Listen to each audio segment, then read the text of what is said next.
जोपर्यंत तुम्हाला सापांच्या परफेक्ट जाती ओळखता येत नाही तोपर्यंत कुठल्याही सापाला पकडण्याचा प्रयत्न करू नका. याचं एक उत्तम उदाहरण तुम्हाला दाखवतो. या मुलाला सापाची जाती व्यवस्थित माहिती नाही, ज्याने कवड्या समजून मण्यारला स्वतःला चावून घेतलं आहे आणि त्याचा त्या साप चावल्यामुळे मृत्यू झाला आहे. तुम्ही बघा की तो मण्यार सापाला कसा स्वतःला चावू देतोय.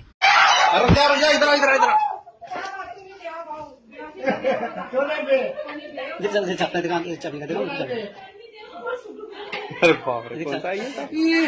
अरे बापरे. हा. कोणता साप आहे?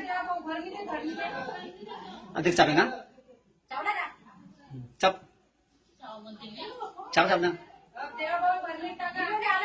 देखा शब्द अभी अभी कब से चाप है कोणता साप आहे? ये पानी वाला? इसमें छह नहीं होता पानी वाला?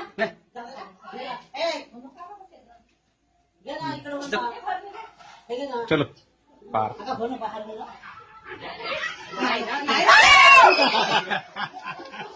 छोटा